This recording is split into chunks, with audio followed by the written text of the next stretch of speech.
નમસ્કાર વિદ્યાર્થી મિત્રો, તમારું સ્વાગત છે KR પટેલ્સ ગ્રુપ ટ્યુશનમાં ધોરણ 8થી 12 કોમર્સ, જેમાં આજે આપણે અંગ્રેજી ગ્રામરનો અભ્યાસ કરવાનો છે અને આજના ટોપિકનું નામ છે કંજક્શન, એટલે કે વાક્યો જોડો. તમને બે વાક્યો આપ્યા હશે અને કૌંસમાં 3 ઓપ્શન તમને આપ્યા હશે. તમારે એ 3માંથી જે સેટ થતું હોય વાક્યને અનુરૂપ તમારે એનો ઉપયોગ કરીને એ 2 વાક્યો જોઈન્ટ કરવાના રહેશે. તો એ 3 ઓપ્શનમાં કયા કયા ઓપ્શન આવી શકે છે, તો પહેલાં આપણે એની વાતચીત કરીએ છીએ કે કેટલા કંજક્શન આપણે ભણવાના છે. તો સૌથી પહેલું છે એન્ડ, એટલે કે અને. તો જ્યારે કોઈ એક વ્યક્તિ 2 કામ કરતું હોય ત્યારે પણ એન્ડથી એ વાક્ય જોડાય છે, અથવા જ્યારે કોઈ 2 વ્યક્તિઓ કામ કરવાના હોય એક સરખું ત્યારે એ 2 વ્યક્તિઓ પણ એન્ડથી જોડાય છે. આ રીતે 2 નામ હોય કે 2 વિશેષણ હોય, એ સરખાપણું હોય તો આપણે એને એન્ડથી જોડી શકીએ છીએ. તો આજના આ વિડીયોમાં આપણે કંજક્શન જેટલા પણ હોય એ બધાનો અભ્યાસ કરીશું અને બધા ધ્યાનથી શીખીશું કે એનો ઉપયોગ થાય છે કઈ રીતે અને વાક્યો કેવા પ્રકારના હોય તો એનો ઉપયોગ થાય છે. તો પહેલું છે એન્ડ, એનો અર્થ થાય છે અને. આ વાક્ય છે કે હી ઇઝ ટોલ, તે ઊંચો છે. સી ઇઝ ટોલ, તે ઊંચી છે. તો અહીંયા 2 વ્યક્તિની વાત છે, હી અને શી. એ બંનેમાં સરખાપણું છે કે બંનેની ઊંચાઈ છે. તો હી અને સીને આપણે જોડીશું એન્ડથી, તો હી એન્ડ શી. પણ મેં કહ્યું એમ કે જરૂરી ફેરફાર કરવા પડશે. જેમ કે હી અને સી ને જોડવાથી એ બનશે બહુવચન, તો પછી એમાં ઇઝ નહીં આવે, એમાં આર આવશે. તો વાક્ય બનશે આ રીતનું કે હી એન્ડ શી આર ટોલ. પછી ઘણા વિદ્યાર્થીઓ અહીંયા ટોલનું ટોલ્સ કરતા હોય છે. તો ટોલ એ તો વિશેષણ છે, કોઈ વસ્તુ નથી. કોઈ વસ્તુ હોય તો એનું બહુવચન થાય. આ તો વિશેષણ છે કે એમની ઊંચાઈ છે. તો હી એન્ડ સી, અહીંયા આપણે ઇઝનું આર કરી શકીએ છીએ. તો આ જે જરૂરી ફેરફાર છે એ તમારે ખાસ ધ્યાનમાં રાખવાના છે. ઘણીવાર કૌંસમાં જે 3 ઓપ્શન આપ્યા હોય એમાંથી ઓપ્શન કયો આવશે એ તો સાચું પસંદ થઈ જાય છે, પણ એ જોડવામાં બીજા કયા ફેરફાર કરવાના છે એમાં જો ભૂલ થાય તો માર્ક્સ મળતો નથી. તો હી એન્ડ શી આર ટોલ. અને તમે જેટલા આજે વાક્યો આ વિડીયોમાં જોવાના છો એ બધા વાક્યો તમારે લખી નાખવાના અને જવાબ લખવાનો નથી. તમારે હાલ માત્ર વાક્ય લખવાના અને જગ્યા છોડી દેવાના જવાબની. વિડીયો પોઝ કરીને વાક્યો લખતા રહેવાના અને જવાબ વિડીયોમાં શીખતા રહેવાના. અને આખો વિડીયો પતી જાય પછી બધા જવાબો સાથે લખવાનો પ્રયત્ન કરવાનો અને આમ તમારે ચેક કરવાનું કે તમારા જવાબ સાચા કેટલા પડ્યા અને ખોટા કેટલા પડ્યા. તો આખો વિડીયો જોયા પછી તમને યાદ કેટલું રહ્યું એ પણ તમને ખ્યાલ આવી જશે. આને કહેવાય સ્વમૂલ્યાંકન, સેલ્ફ ટેસ્ટ. બીજું વાક્ય લઈએ આપણે એક કે હી ઇઝ સ્ટ્રોંગ અને હી ઇઝ ટોલ. તો આમાં વ્યક્તિ એક જ છે. અહીં વ્યક્તિ 2 હતા, અહીં વ્યક્તિ એક જ છે, પણ બંનેમાં વિશેષણ શું છે કે આ વ્યક્તિ મજબૂત એટલે ખડતલ પણ છે અને એ ઊંચો પણ છે.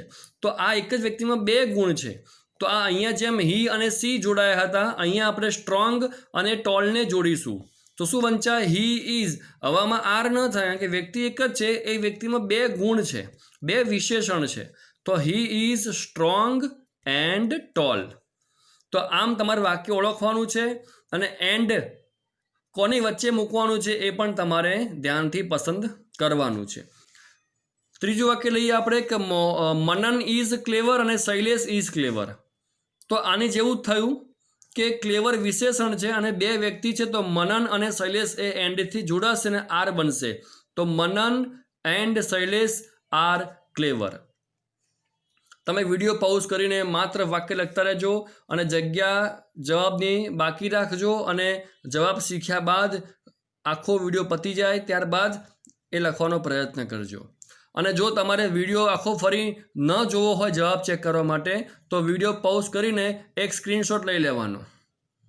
તો ત્યારબાદ તમારે જે લખશો જવાબો તો તમારે જવાબ ચેક કરવા માટે વિડીયો ઓપન નહીં કરવો પડે, તમારા ગેલેરીમાં એ જે ઇમેજ બની હશે તમે એમાંથી જવાબ ચેક કરી શકશો. તો બે નામ કે બે વિશેષણને જોડે છે, એટલે આ એન્ડ એમાં બે નામ અથવા બે વિશેષણને જોડવામાં આવે છે. તો એન્ડનો ઉપયોગ આ રીતે થાય છે. બીજું છે બટ, એટલે પરંતુ. તો આમાં બે વાક્યો વિરોધાભાસ હશે, બંને વાક્યો હશે વિરોધાભાસ, જેને આપણે કોન્ટ્રાસ્ટ કહીએ છીએ. જેમ કે જુઓ, શશાંક ઇઝ ક્લેવર, શશાંક હોશિયાર છે, અને હી ગેટ્સ લેસ માર્ક, એને ઓછા માર્ક આવ્યા. તો આ બંને વાક્યો કેવા છે? વિરોધાભાસ. જો શશાંક હોશિયાર હોય તો માર્ક્સ સારા આવે, પણ આ શું લખ્યું છે અહીંયા? માર્ક્સ ઓછા આવે. એટલે આ વાક્યો વિરોધાભાસ છે. તો શું મૂકીશું આપણે? કે Shashank is clever but he gets less marks. Shashank હોશિયાર છે પરંતુ માર્ક્સ ઓછા આવ્યા છે. તો અહીં જુઓ, બે વાક્યની વચમાં આપણે બટ મૂક્યું છે, આની જેમ કોઈ બે વસ્તુ મિક્સ કરીને એન્ડ મૂક્યું નથી. તો બટમાં આપણે ખાલી બે વાક્યો વચ્ચે બટ મૂકવાનું હોય છે. જેમ કે આ જુઓ, મહેશ ઇઝ રીચ, મહેશ ધનવાન છે, અને હી ઇઝ નોટ હેપી, તે સુખી નથી. તો આ પણ કેવું કહેવાય? કોન્ટ્રાસ્ટ વાક્યો કહેવાય, એટલે કે વિરોધાભાસ કહેવાય. તો Mahesh is rich but he is not happy, Mahesh ધનવાન છે પરંતુ તે સુખી નથી. તો બટનો ઉપયોગ આ રીતે આપણે કરવાનો હોય છે. એમાં બંને કોન્ટ્રાસ્ટવાળા વાક્યો હોય છે, વિરોધાભાસ. ત્રીજું છે બીકોઝ, એનો અર્થ થાય છે કારણ કે. જેમાં કોઈ ઘટના બની હશે અને બીજા વાક્યમાં એનું કારણ તમને આપ્યું હશે, અને તમારે એ કારણની આગળ બીકોઝ મૂકવાનું રહેશે. જેમ કે આ જુઓ, Sarita does not go to party, she is ill, કે સરિતા પાર્ટીમાં નહોતી ગઈ, તે નથી ગઈ, તે બીમાર છે. તો આ ઘટના છે કે સરિતા પાર્ટીમાં નથી ગઈ, અને આનું કારણ છે તે બીમાર છે. તો મેં કહ્યું એમ હંમેશા કારણની આગળ બીકોઝ મૂકવાનું હોય. ઘણીવાર કેવું બનશે કે કારણ આગળ આપ્યું હોય અને ઘટના પાછળ આપ્યું હોય, તો તમારે વાક્ય ફેરવવું પડશે. જેમ કે આ વાક્ય તમને એવું કીધું હોય કે Sarita is ill, she does not go to party. તો એમાં પહેલું કારણ છે અને બીજી ઘટના છે. તો ઘટના આગળ મૂકવી પડે, પછી બીકોઝ, અને પછી કારણ મૂકવું પડે. તો આમ વાક્યમાં ફેરફાર પણ તમારે કરવો પડે. તો જુઓ, Sarita does not go to party because she is ill, Sarita પાર્ટીમાં નથી ગઈ કારણ કે તે બીમાર છે. હવે આ જુઓ, Mohan does not like tea, he does not drink it. મોહનને ચા પસંદ નથી, એણે પીધી નથી. તો Mohan does not like tea because drink tea because he does not like it. મોહને ચા નથી પીધી કારણ કે તેને પસંદ નથી. તો આ બંને વાક્યોમાં કારણ પાછળ જ છે, એટલે આપણે વાક્ય ફેરવવું પડ્યું નથી. પણ યાદ રાખજો કે વાક્ય ફેરવવું પણ પડે જો કારણવાળું વાક્ય આગળ આપ્યું હોય તો. એટલે માત્ર જ્યાં ત્યાં વચ્ચે બટ કે બીકોઝ મૂકોથી માર્ક્સ નહીં મળી જાય. વાક્યનો અર્થ સમજવો પડશે અને ત્યારબાદ જરૂરી ફેરફાર કરે પછી આપણે વાક્યો જોઈન્ટ કરવાના છે. ચોથું છે એઝ. એનો અર્થ થાય કારણ કે. એટલે બીકોઝ મૂકો કે એઝ મૂકો, બંનેનો અર્થ થાય છે કારણ કે. તમે આ વસ્તુ યાદ રાખજો. તો બીકોઝ અને એઝ એ એકદમ સરખું જ છે. જેવું આપણે બીકોઝમાં કર્યું છે એવું આપણે એઝમાં પણ કરવાનું છે. તો એ જ વાક્ય લઈએ છીએ આપણે જે અહીં પસંદ કર્યું હતું કે Sarita does not go to party, she is ill. તો Sarita does not go to party as she is ill. તો જ્યાં આપણે બીકોઝ મૂક્યું હતું ત્યાં આપણે એઝ મૂક્યું છે. એટલે કે બીકોઝ કહો કે એઝ કહો, બંનેનો અર્થ સરખો થાય છે. તો કૌંસમાં બીકોઝ આપશે તો એઝ નહીં આપે, અને એઝ આપશે તો બીકોઝ નહીં આપે, કારણ કે બંનેનો અર્થ સરખો થાય છે અને બેમાંથી કોઈ એક જ જવાબમાં આવવાનું હોય છે. એટલે એઝમાં તમે આ જ વાક્ય લઈ શકો છો લેવું હોય તો. પાંચમું છે સિન્સ. એનો અર્થ થાય છે કારણ કે. તમે જો નંબર 3, 4, 5 બીકોઝ, એઝ અને સિન્સ, આ ત્રણેયમાં શું અર્થ થાય છે? કારણ કે. પરંતુ બીકોઝ અને એઝ સરખા હતા અને સિન્સમાં સહેજ વાક્ય રચના જુદી છે. આ ત્રણેયના વાક્યના અર્થ સરખા જ થાય છે, પણ જે વાક્ય રચના જે છે ને એ અલગ પડે છે. બીકોઝ અને એઝ એકદમ સરખા છે, જ્યાં બીકોઝ હોય ત્યાં જ એઝ મૂકો વાક્ય બની જાય. પણ સિન્સમાં કેવું છે, હંમેશા સિન્સ મુકાય વાક્યની શરૂઆતમાં. સિન્સ ક્યાં મુકાય? વાક્યની શરૂઆતમાં. મતલબ કે હવે ધ્યાનથી સાંભળજો કે બીકોઝ અને એઝની પછી શું આવે છે? કારણ. કે because she is ill, as she is ill, મતલબ કે કારણ કે ની પછી કારણ આવવું જોઈએ. તો અહીંયા આપણે સિન્સ ક્યાં મૂકીએ છીએ? વાક્યની શરૂઆતમાં.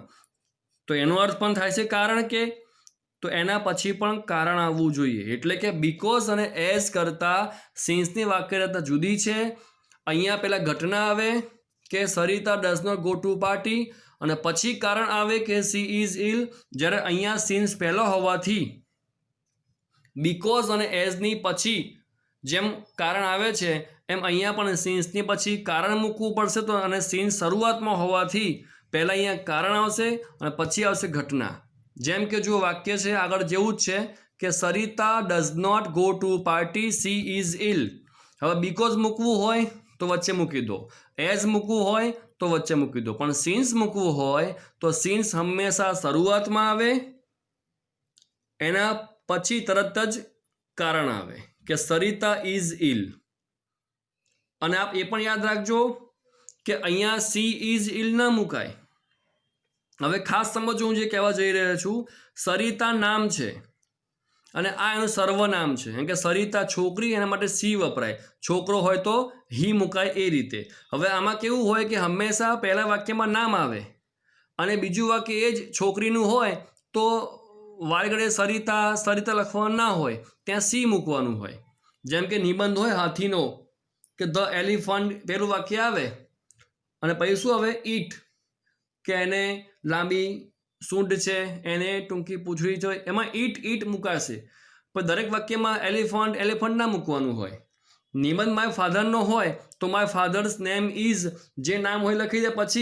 પછી આ બધા દરેક વાક્યમાં માય ફાધર લખવાનું ના હોય. શું લખવાનું હોય? હી. એને કહેવાય સર્વનામ. તો એમ હંમેશા પહેલા વાક્યમાં નામ આવી જાય અને પછી એનું સર્વનામ આવે. તો અહીંયા તો નામ આવી ગયું હતું એટલે સર્વનામ આવ્યું હતું. હવે આપણે આ વાક્ય આગળ મૂકવું હોય તો પહેલાં નામ મૂકવું પડે કે સરિતા ઇઝ ઇલ આ વાક્યમાં. અને હવે જે વાક્ય પાછળ મૂકવાનું છે ત્યાં શું મુકાય? સર્વનામ, એટલે કે she does not go to party. તો since Sarita is ill, she does not go to party. અર્થ આનો જેવો થાય છે કે કારણ કે સરિતા બીમાર હતી તે પાર્ટીમાં ગઈ નથી. કારણ કે સરિતા બીમાર છે તે પાર્ટીમાં ગઈ નથી. તો યાદ રાખજો, એક સિમ્પલ ટ્રીક કહી દઉં. બીકોઝ, એઝ અને સિન્સ એ ત્રણેયનો અર્થ થાય છે કારણ કે. તો લખાઈશું કે બીકોઝ, એઝ અને સિન્સની પછી હંમેશા કારણનું વાક્ય આવે. બીકોઝ અને એઝ અહીંયા હોવાથી એના પછી વાક્ય કારણનું આવે છે, જ્યારે સિન્સ શરૂઆતમાં હોવાથી એના પછી તરત જ આવશે કારણનું વાક્ય. જેમ કે આ જુઓ, હી ઇઝ ટાયર્ડ, તે થાકી ગયો છે. He can not walk fast, તે ફાસ્ટ ચાલી શકતો નથી. તો આ કારણ જ છે કે ફાસ્ટ કેમ ચાલતો નથી? કારણ કે તે થાકી ગયો છે. તો આ કારણ જ છે. તો અહીંયા તમારે વાક્ય ફેરવવું પડશે નહીં. તો અહીં શું મુકાશે? Since he is tired, he can not walk fast. પણ તમારે આ વાક્ય જો બીકોઝથી જોઈન કરવું હોય તો પહેલાં આ મૂકવું પડશે. He can not walk fast because he is tired. અને એ રીતે એઝમાં પણ એ રીતે જ છે કે he can not walk fast as he is tired. એટલે બીકોઝ અને એઝ સરખા છે અને સિન્સ એનાથી અલગ છે, પણ ત્રણેયમાં એક નિયમ સરખો છે કે એ ત્રણેય મૂક્યા પછી તરત જ વાક્ય આવવું જોઈએ કારણવાળું, કે આનું કારણ શું છે. તો આ ત્રણનો તમે અભ્યાસ સારી રીતે કરજો આ રીતે. અને સિન્સ, બીકોઝ અને એઝ પછી તરત શું આવવું જોઈએ? કારણ, કે કેમ ફાસ્ટ ચાલતો નથી? કે તે થાકેલો છે. હવે છઠ્ઠું છે સો. એનો અર્થ થાય તેથી. કે Sarita does not go to party, she is ill. આપણે એ જ વાક્ય રાખીએ છીએ બીકોઝ અને એઝ અને સિન્સમાં જે વાક્ય હતું એ જ વાક્ય રાખીએ છીએ અહીંયા. પણ તેથી છે અહીંયા. તો Sarita is ill so she does not go to party. જો અહીં વાક્યમાં ફેરવવું પડ્યું કે સરિતા બીમાર છે તેથી તે પાર્ટીમાં ગઈ નથી. એટલે બીકોઝ હોય કે સો હોય, તમારે આ વાક્યમાં ફેરફાર કરવો કે નહીં એ વાક્ય વાંચીને તમને ખબર પડશે કે Sarita does not go to party so she is ill એવું ના કહેવાય. તો શું કહેવાય? Sarita is ill so she does not go to party. હવે જુઓ, માય ગ્રાન્ડફાધર ઇઝ વીક. તે એમનું સ્વાસ્થ્ય નબળું છે અને he can not walk fast.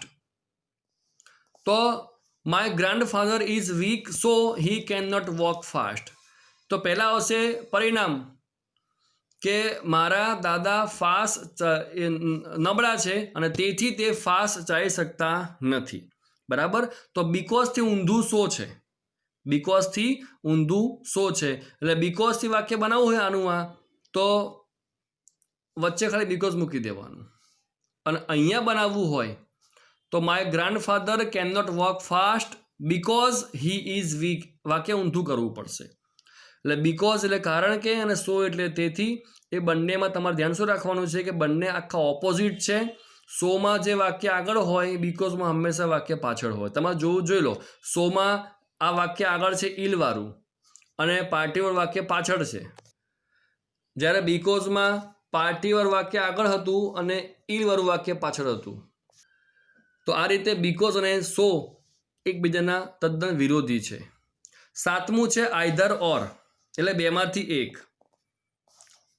હવે જો, she will go to Baroda અને she will go to Rajkot. હવે અહીંયા ઓપ્શન ક્યાં છે કે તે કાં તો બરોડા જાય અને કાં તો રાજકોટ જાય. તો યાદ રાખજો કે આઈધર વચ્ચે જો ડેશ છે, આઈધર ડેશ ડેશ ડેશ ઓર. એટલે તમારે જે બે ઓપ્શન જે બે હોય એની આસપાસ તમારે આઈધર ને ઓર મૂકવાનું છે. તો અહીંયા ઓપ્શન કોણ છે? બરોડા રાજકોટ. તો જો લખાઈશું આમાં કે she will go either Baroda or Rajkot. તો બરોડા રાજકોટની આસપાસ જો આપણે આઈધર ને ઓર મૂકી દીધું તો જ્યાં બે ઓપ્શન હોય ત્યાં હંમેશા આઈધર અને ઓર મૂકવાનું હોય છે. જેમ કે આ જુઓ, આઈ ઈટ બનાના અને આઈ ઈટ ગ્રેપ. હું કેળું ખાઉં અને હું દ્રાક્ષ ખાઉં. તો ઓપ્શન ક્યાં છે? કેળું અને દ્રાક્ષમાં. તો આઈ ઈટ આઈધર બનાના ઓર ગ્રેપ. હવે એક લઈએ બીજી વેરાયટી કે જુઓ અહીંયા કે મહેશ ગેટ્સ પ્રાઇઝ અને સુરેશ ગેટ્સ પ્રાઇઝ. કાં તો મહેશને ઇનામ મળશે અને કાં તો સુરેશને ઇનામ મળશે. તો અહીંયા ઓપ્શન ક્યાં છે? મહેશ અને સુરેશમાં. તો આમની આસપાસ આવશે આઈધર ઓર. તો આઈધર મહેશ ઓર સુરેશ, પછી એમનું એમ ગેટ્સ પ્રાઇઝ. એટલે આઈધર ઓર હંમેશા છેલ્લે આવે એવું કંઈ જરૂરી નથી. મેં કહ્યું એમ પહેલાં જોવાનું કે ઓપ્શન ક્યાં છે. જે બેમાં ઓપ્શન હોય એ ઓપ્શનની આસપાસ તમારે આઈધર ઓર મૂકવાનું છે. આનો અર્થ શું થાય છે? બેમાંથી એક, કાં તો મહેશને ઇનામ મળશે અને કાં તો સુરેશને ઇનામ મળશે. કાં તો હું કેળું ખાઉં અને કાં તો હું દ્રાક્ષ ખાઉં. એ રીતે કાં તો તે રાજકોટ જાય અને કાં તો તે જશે બરોડા. તો આઈધર ઓર એ હકારાત્મક છે, બેમાંથી એક થવાનું જ છે. એનાથી ઊંધું જુઓ 8 નંબર નાઈધર નોર. તમે જુઓ કે આઈધર ઓર જે છે એની આગળ એન મૂકી દો, અહીંયા એન મૂકી દો, અહીંયા એન, તો શું બની જાય? નાઈધર નોર. આઈધર ઓર હકારાત્મક છે, બેમાંથી એક થશે જ, અને નાઈધર નોર નકારાત્મક છે, બેમાંથી એક પણ નહીં, બંને કેન્સલ.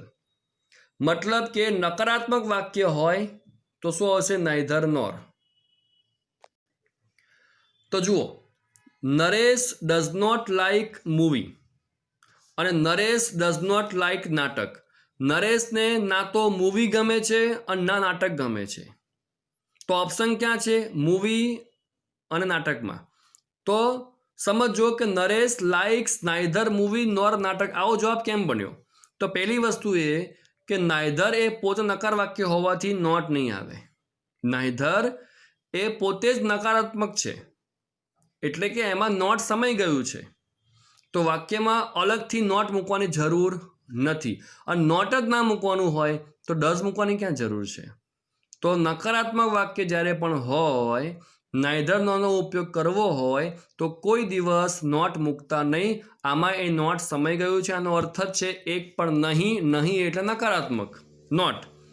તો મહેશ सॉरी नरेश, नरेशમાં શું હશે? એસ કે એસ. આપણે શીખી ગયા સાદા વર્તમાન કાળના નિયમ પ્રમાણે હી સી ઇટ હોય તો ક્રિયાપદમાં એસ કે ઈએસ પ્રત્યય લાગે. તો એ નિયમ પ્રમાણે અહીંયા એસ થયું છે લાઇક્સ.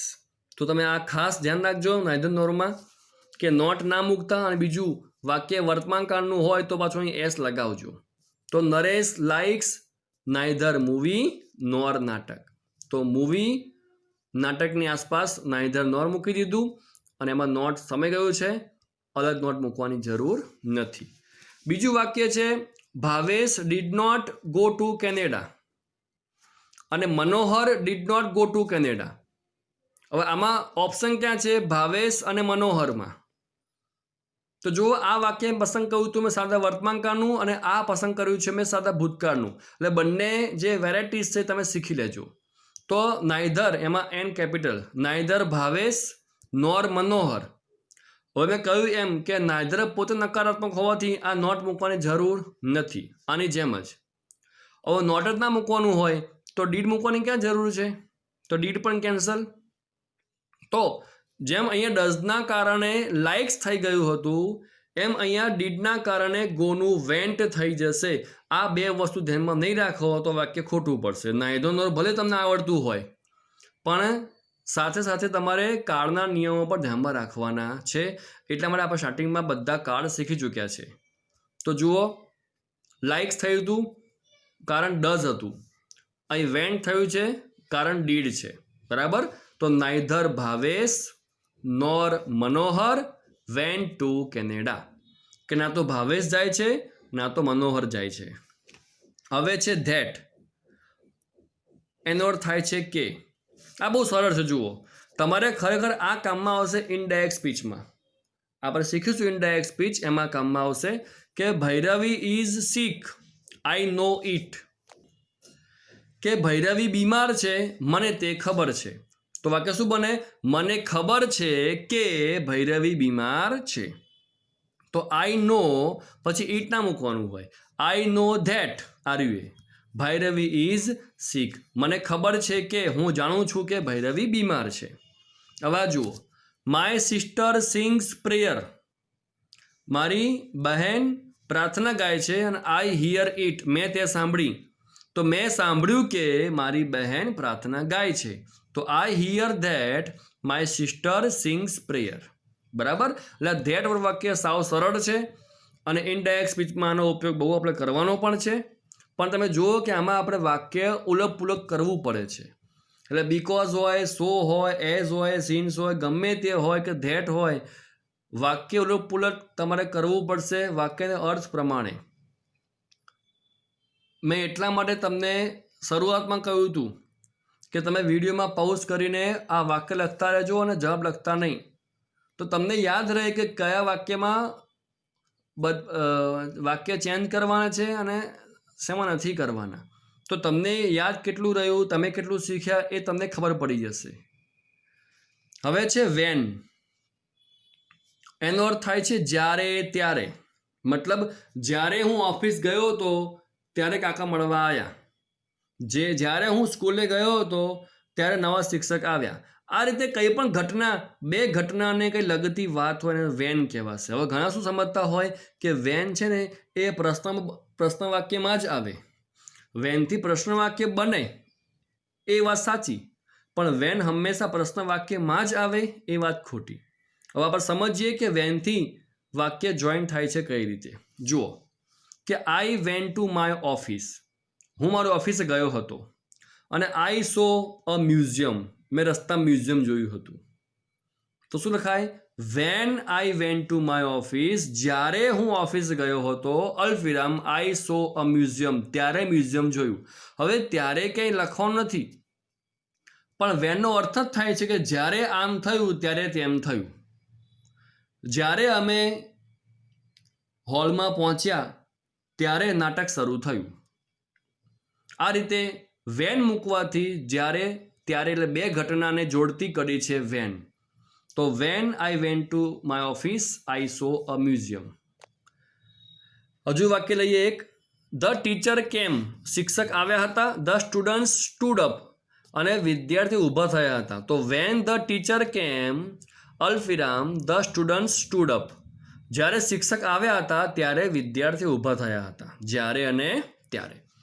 હવે જો વાય, મેં કહ્યું એમ વેન હોય, વાય હોય કે વેર હોય એ માત્ર પ્રશ્ન વાક્યમાં આવે એ માન્યતા ખોટી છે.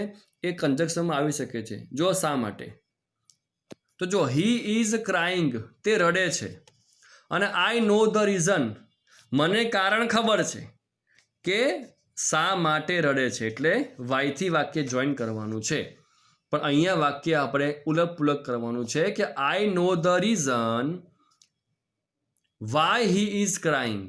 અહીં મેં ધેટ મૂક્યું છે ભૂલથી, પણ અહીંયા વાય મૂકવાનું છે. તો અહીંયા આ રીતે વાય તમે મૂકી દેજો કે I know the reason why he is crying, કે હું જાણું છું કારણ શા માટે તે રડી રહ્યો છે. He failed in exam, I could not understand, તે નપાસ થયો, હું સમજી શકતો નથી.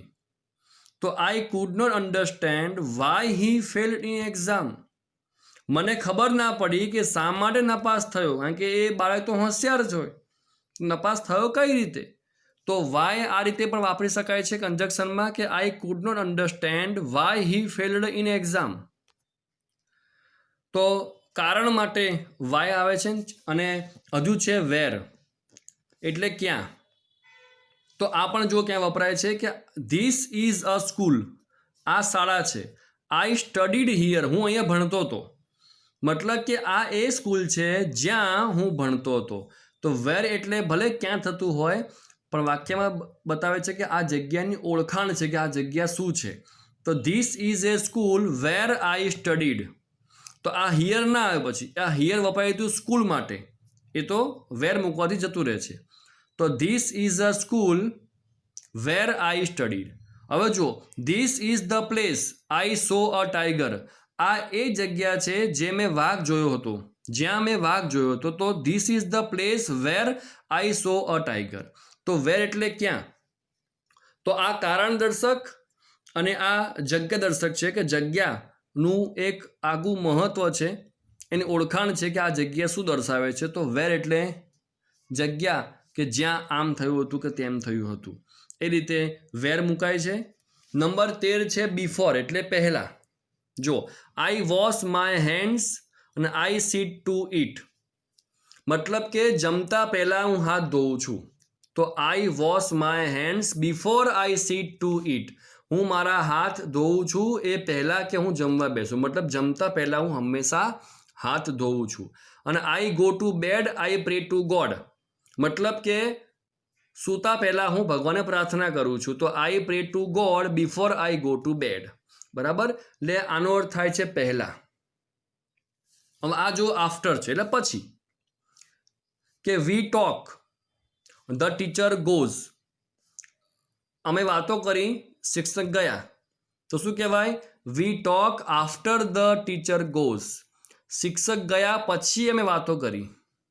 વી went out the rain stopped, અમે બહાર ગયા, વરસાદ બંધ થયો. તો શું કહેવાય? વી went out after the rain stopped, વરસાદ બંધ થયા પછી અમે બહાર ગયા હતા. તો જુઓ આ બિફોર અને આફ્ટર એ બંને વિરોધાભાસ છે. જેમ કે બીકોઝ અને સો હતું ને, કે જે વાક્ય બીકોઝમાં આગળ હોય એ વાક્ય સોમાં પાછળ હોય, મતલબ એ જ વાક્ય બીકોઝનું વાક્ય જો સોમાં વાપરવું હોય તેને આપણે ઊંધું કરવું પડે. બસ એવું અહીંયા પણ છે. જુઓ, જેમ કે આ વાક્ય છે કે વી went out the rain stopped, હવે એ વાક્ય બનાવ્યું મેં આફ્ટરથી. હવે આ જ વાક્ય મારે બિફોરથી બનાવવું હોય તો શું બને? The rain stopped before we went out. અહીં પણ જુઓ, I go to bed I pray to God. હવે આ વાક્ય બિફોરથી બને, પણ આફ્ટર બનાવું શું બનાવવાનું? કે I go to bed after I pray to God. એટલે બિફોર અને આફ્ટરનું વાક્ય તમે ઇન્ટરચેન્જ કરી શકો છો બીકોઝ અને સોની જેમ જ. તો બિફોરનો અર્થ થાય છે પહેલાં અને આફ્ટરનો અર્થ થાય છે પછી. તો અહીંયા આપણે આ 14 કંજક્શન શીખ્યા છે. મેં કહ્યું એમ હવે નેક્સ્ટ વિડીયોમાં હું તમને બધા વાક્યો શીખવાડીશ. એ બધા વાક્યો મિક્સ હશે એમાં કૌંસમાં ઓપ્શન પણ 3 આપ્યા હશે અને એ 3માંથી એક જ ઓપ્શન સાચો હશે અને આપણે એના ઉપરથી વાક્ય બનાવીશું. પણ તમે આ 14 કન્જક્શનનો અભ્યાસ નહીં કર્યો હોય તો તમને એ વિડીયોમાં કંઈ જ ખબર નહીં પડે. એટલા માટે મેં આના 2 ભાગ પડ્યા છે. વિડીયો 1માં માત્ર કન્જક્શન જોઈએ છે આપણે ઉદાહરણ સાથે, અને વિડીયો 2માં આનો અભ્યાસ પ્રેક્ટિસ કર્યા પછી વિડીયો 2માં આપણે બધા મિક્સ વાક્યો જોઈશું કે કયા વાક્યમાં કન્જક્શન કયું આવશે અને વાક્ય ઉલટ-પુલટ શેમાં આપણે કરવાનું છે. તો હું ફરી તમે હજુ એકવાર કહું છું કે આ બધા વાક્યો જાતે લખવાનો પ્રયત્ન કરજો અને બધા ઉદાહરણ ખાસ વાંચજો. વિડીયો બીજો જોતા પહેલાં આ બધું રિવિઝન ખાસ કરજો. આવજો.